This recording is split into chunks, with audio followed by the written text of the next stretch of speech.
అస్సలాముఅలైకుం, అందరికీ నమస్కారం. ఈరోజు కావలి టీడీపీ మైనారిటీ అధ్యక్షుడు పట్టణాధ్యక్షుడు రహీం మాట్లాడాడు. అదేదో అంటారు కదా, అన్ని పావులు ఎగురుతున్నాయని, ఎలుగు పాము కూడా నేను కూడా ఉందని ఎగిరిందని. అలాగా అతను ఈరోజు మాట్లాడడం జరిగింది. రహీం భాయ్, మాట్లాడే ముందు మన స్థాయి ఏంది, మనమేంది అనేది ముందు గ్రహించాలా. స్థాయికి తగ్గ మాటలు మాట్లాడితే విలువ ఉంటుంది.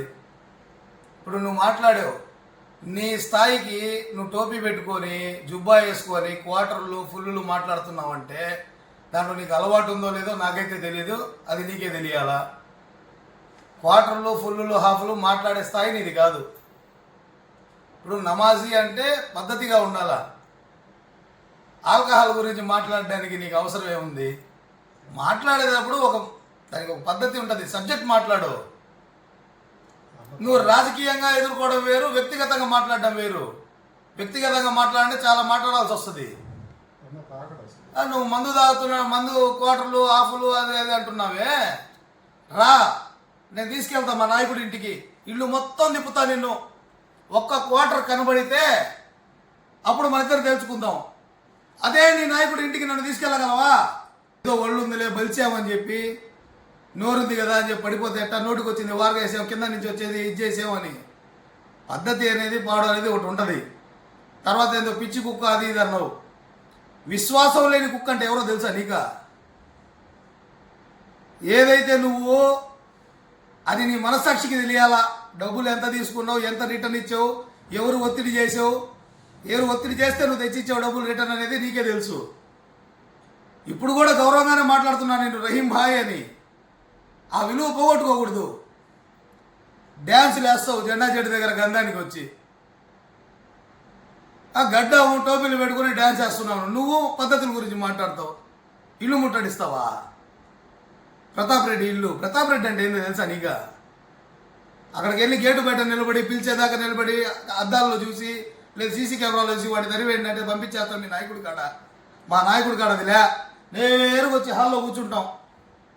మా టోల్ గేట్లు ఉండవేడా, మీరు 3 గేట్లు దాటుకొని పర్మిషన్ ఇస్తే పోవాలి ఆడికి, మీ నాయకుడి కాడికి. మా నాయకుడి దగ్గర ఏం లేవు. మా ఇల్లు ఎంతో మా నాయకుడి ఇల్లు అంతే మాకు. తర్వాత పిచ్చి కుక్క అన్నావు, దాని గురించి చెప్తా నేను. 5 లక్షల రూపాయలు నువ్వు తీసుకున్నావా లేదా అనేది నీ మనస్సాక్షికి తెలుసు. తర్వాత వచ్చేస్తే ఇల్లు ముట్టడిస్తానన్నావు. నవ్వుకుంటారా ఎవరైనా వింటే? నువ్వు ఇల్లు ముట్టడించేంత స్థాయి నీకుండి, అంత ఫాలోయింగ్ నీకుంటే, కొడతా ఉంటే కాళ్ళు మధ్యలో దూరి వెళ్ళిపోవు నువ్వు. జామియా మసీద్ దగ్గరికి వెళ్ళి నన్ను కొట్టారు, చించేశారు, లాల్చీ డాడీ లాల్చీ వేసుకొని పోతా. ఈ రోజులన్నీ మర్చిపోవద్దు. మళ్ళీ ఆ రోజులు వస్తాయేమో తెలియదు. కాబట్టి నీ స్థాయికి నువ్వు మాట్లాడి, రాజకీయంగా 100 మాట్లాడు. 2 గంటలు చెప్పేటు ప్రెస్ మీటు. నీకు మాట్లాడడం చేత కానప్పుడు ఫస్ట్ వెళ్ళి తెలుగు నేర్చుకో. మనం ఏం మాట్లాడుతున్నావు ఎదుటి మనిషికి అర్థం అవ్వాలా.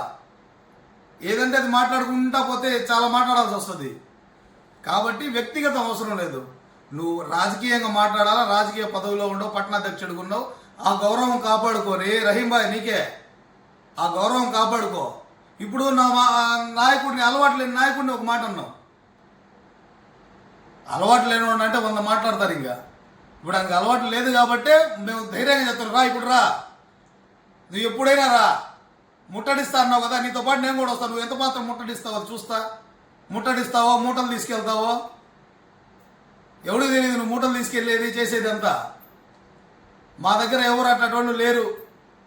ప్యాకేజీల కోసం తీసుకోవడం, మళ్ళీ నాయకుడు అరిచాడని చెప్పి మళ్ళీ రిటర్న్ ఇచ్చేసి దండం పెట్టి వెళ్ళిపోవడం, ఇవన్నీ మీకు అలవాటే. కాబట్టి చాలా మర్యాదగా మాట్లాడితే నీకు గౌరవంగా ఉంటుంది. నీకు మర్యాద తప్పితే మా దగ్గర కూడా మర్యాద తప్పిన మాటలే వస్తాయి. నువ్వు ఒక హజరత్లాగా ఉంటున్నావు కాబట్టి ఇంత మర్యాదగా మాట్లాడుతున్నా, చాలా గౌరవం ఇచ్చే మాట్లాడుతున్నా. కాబట్టి ఆ గౌరవం నువ్వు కాపాడుకుంటే చాలా మంచిది. ఏదైనా నువ్వు రాజకీయంగా ఉన్నావు కాబట్టి రాజకీయంగానే మాట్లాడు. వ్యక్తిగతంగా వెళ్తే చాలా మాట్లాడాలి వ్యక్తిగతంగా. సో అంత దూరం తెచ్చుకోవద్దని చెప్పి నా మనవి. ఒక స్నేహితుడిగా నీకు చెప్తున్నా, ఒక రాజకీయ సాటి నాయకుడిగా నీకు ఒక హితబోధ చేస్తున్నా. తెలుసుకుంటామని నీ ఇష్టం తర్వాత.